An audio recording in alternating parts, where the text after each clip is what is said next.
welcome to the Global Church Project. I'm Graham Hill. Mark Galpin teaches Missions and Development Studies at All Nations Christian College in the UK. From 2009 to 2016, he served as Executive Director of the United Mission to Nepal. His background is in community development and contextual missions. He's lived and worked in East Africa, where he grew up. Mark Galpin has a keen interest in linking theology and community development and seeing the local church act as an agent of change in society. Mark Galpin, welcome to the Global Church Project. Thank you. You're the Executive Director of United Mission to Nepal. Can you tell us something about Nepal? Yeah, okay. Well, Nepal's quite a small country, a population of about 26 million, sandwiched between these two giants of India in the south and China and Chinese-occupied Tibet in the north.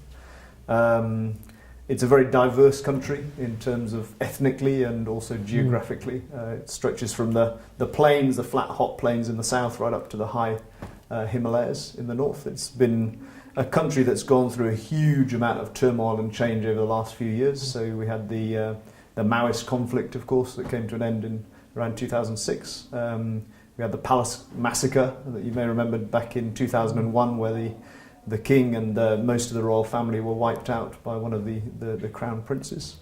And we've recently are going through a whole upheaval politically for the rewriting of the constitution of Nepal. And of course, most recently we've just had an earthquake back in April. So it's a fascinating country, as I say, hugely diverse, has a unique mission and church history, very recent, just over the past 60 years. And it's a real privilege to have spent the last 15 years or so there. What experiences of mission did you have prior to UMN? I actually grew up as a mish kid, so my parents were missionaries in East Africa with CMS. So I guess that was my first sort of mission experience, if you like. I then worked back in Uganda on a peacemaking project for a few years, and then had various trips to different parts of the world, and then have spent 15 years in Nepal. Last 6.5 with UMN, and before that I was with the International Nepal Fellowship, INF. What does your role with UMN involve? That's a good question. I've been trying to work that out actually, for the past 6.5 years. And I think my role is really making sure that the organisation knows where it's going and that everybody's facing in the same direction and walking in that. So in practical terms, that's really working out strategy to fulfil the vision and mission of the organisation, living out the values of the organisation, making sure that the culture of the organisation is moulded by those values. And then building relationships, so externally within the country, but also across the world, because UMN is a partnership of organisations from across the world. That's how it was formed. So it's a fascinating role, very challenging, very diverse, and it's been a privilege to be in it. And UMN embraces a fullness of life model. Yep. Can you describe to us what that model involves? Sure. So that model is really it embodies our understanding of fullness of life, or shalom. The process that we went through was that we went through a big change process organisationally back in 2005, and the focus of the organisation coming out of that was expressed as addressing the root causes of poverty. So the obvious question from that was, well, what are the root causes of poverty then? And so we looked at different poverty models that have been developed over the years, and we developed a model of poverty ourselves. But then, having developed that model of poverty, we realised that actually it was helpful to have that, to know that what we were working against, but it would be even more powerful to know what we were working towards. So what we did was that we inverted that model and made it into the positive. So ill health and vulnerability on the poverty model becomes well-being and security. On the fullness of life model, injustice and inequity becomes justice and equity. Shame and disrespect becomes dignity and respect. So that model now it's a very practical model, but it gives us a very clear understanding of what we mean by fullness of life, and actually it's a very biblical model as well. And so we've used that model really to examine our work, to assess ourselves how effective we are at working towards these different aspects of fullness of life, and therefore to adapt our work to be more effective in that. So Yeah, it's quite unique actually. I've not come across any other organisation who's done that so far, and I'm encouraging and spreading the word, because I think it does it. Often these concepts of shalom and fullness of life are we have at the vision level statement, but it doesn't really bear much relevance, have much impact to our work on the ground. But by having a clear, some clarity on what we actually understand by that and a practical model, it enables us to actually, those concepts to actually influence the work from the grassroots up. What are some practical ways that you're seeing those ideas being worked out at the grassroots level? Yeah, so one way is that when we examine our work at the planning stage, we look at it sort of at the reporting stage and use the model as a lens to look at our work at the reporting stage, but also at the planning stage. And our kind of rule of thumb, if you like, is that all the projects that we should do should contribute to 2 or 3 aspects of fullness of life and do no harm in the others. So, for example, if we're working on a peace project, we shouldn't do that at the cost of justice. If we're working to improve livelihood security, so well-being and security, we shouldn't do that at the cost of the environment, for example. And one of the impacts has been we've looked across our work and identified the aspects that we don't contribute so effectively to, and then started new work that really addresses some of these deeper issues. An example of that is one of the aspects of fullness of life is hope and freedom, and that particularly talks about the religious and cultural aspects. And in the life of poverty model, often we see that religion and culture are a burden that constrict people, but they should be actually life-giving. And so one project that we've started up in the northwest of Nepal has been really looking at what these constraints on particularly women and Dalits are, and then trying to address those issues directly. So is that working on issues of inclusion and breaking down barriers of discrimination? How do you go about doing that practically in communities? Okay, there's a variety of ways of doing that. I'll give you 2 examples. One way is, I guess the approach is to empower and equip the groups that are discriminated against, and also resource them. So an example of that is that we have a program that provides scholarships to Dalit girls, again in a remote area of Nepal. And Dalit girls often don't go to school, partly because they can't afford it, but also because it's not seen as relevant for them and their... And the support that we provide for them ensures that they can go through schooling and complete their schooling, and also actually go on to do further studies. So in the district that works, actually that's changed very much the dynamic around Dalit girls, and beginning to change those discriminatory attitudes as the teachers and the community see that actually these girls are bright, they can study, they can learn, and they contribute back into society. So that's one approach. The other approach that I'll just explain briefly is quite a novel way of doing things, and this happened in another district, but again in the northwest of the country. And we work with a Dalit partner, so a number of our local organisations are Dalit-led organisations. And this organisation was working in a community, and one of the issues it wanted to address was the issue of discrimination against Dalits. And an aspect of that was that the belief that you should not sell milk, particularly buffalo's milk, outside the family, and you shouldn't sell it across caste boundaries. And so this organisation came up with the idea of advertising and saying that if anybody was willing to break this taboo, then they would support them to keep a buffalo. And so they put up adverts around the village and said, we're looking for people who are willing to break this taboo. If you're willing to do that, then let us know and we'll support you in this way. And so one lady came forward and said, yes, I'm willing to take this risk. And the belief is that if you do sell milk outside the family, and particularly across caste boundaries, that your buffalo will go mad and climb trees and eventually die, but also that your family will be impacted, and that will lead to sickness and death in the family. So it's quite a strong belief. So this lady signed a contract with the organisation and said, yes, if I'm supported in this way, I will sell milk across caste boundaries. And so she was helped to raise this buffalo and, true to her word, started selling milk across these caste boundaries. And the impact is on the person who sells them, not on the person who buys them. So there was plenty of market for the milk, and everybody waited to see what would happen to this woman and to her buffaloes. And of course, nothing did. She thrived on the extra income. She was able to send her kids to school, etc., etc. And so people began to realise, because of that, that actually perhaps there wasn't much truth behind these taboos.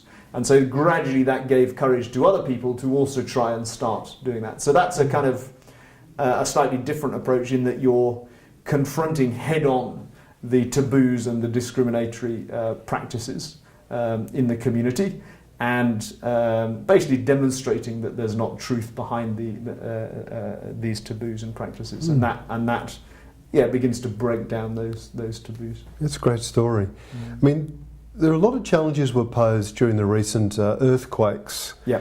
What kind of challenges and difficulties has that created for the Nepalese people, and how has the church and UNM and other groups responded? Yeah. Okay, well, the earthquake, I mean, Nepal is well known as an earthquake zone, so we've been expecting a large earthquake for the last, every 70 years there's a major earthquake in Nepal, and this one had been overdue. So the impacts on the country, it mainly affected 14 to 15 districts in the central and the eastern part of the country, particularly in the north part of the country, north of Kathmandu. And the impact obviously is devastating. I mean, you have villages which are completely levelled and destroyed.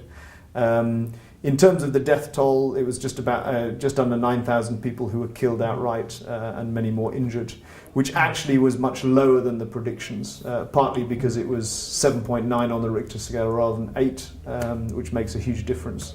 And also the time of day that it occurred and the time of the week. So it was on a Saturday morning, which meant that a lot of people were outside the home. There were the kids weren't in school, so they were at homes. And that meant that the impact on lives was actually lower than it could have been.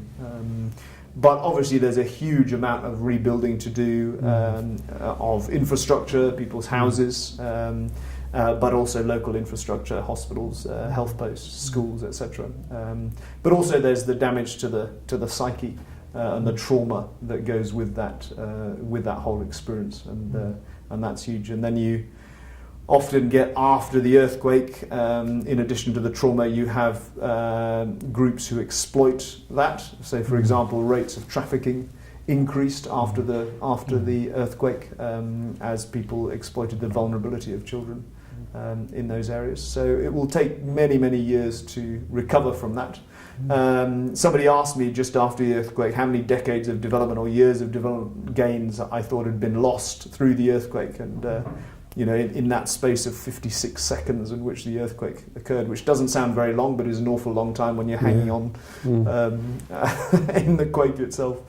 And I think, I mean, in many ways it is decades that have been lost in terms of infrastructure, but in other more softer gains but more transformational changes, actually those have not changed. So for example, those attitudes, discriminatory attitudes that have been broken down, the attitudes to women, these kind of things don't change, are not taken away by an earthquake, those transformative changes that have occurred in communities. I think that's something to hold on to as well. In terms of the response, the quickest response was really by local community groups and local civil society. Then after a few days you get this massive influx internationally and a huge pressure locally as well by these organisations coming in. Our focus as UMN was in a district called Darding, which was an area that we had been working in for many years anyway, so we knew very intimately. We were working both in the south and up in the north, a very remote area, no road access at the best of times. So one of the huge challenges was how to get relief supplies up into these remote areas, which were which were cut off before the earthquake. And once the earthquake had happened, the landslides took out the bridges and the trails and all the rest of it. So it was basically helicopter access only. So it was a huge challenge, and we've now got the challenge of getting involved in the reconstruction process, which will take we'll have a 2 or 3 years project on that. How do you find staff, qualified staff, to work in really remote areas? It's a challenge. Yeah. I mean, we have some incredibly committed staff, and we don't pay top dollar.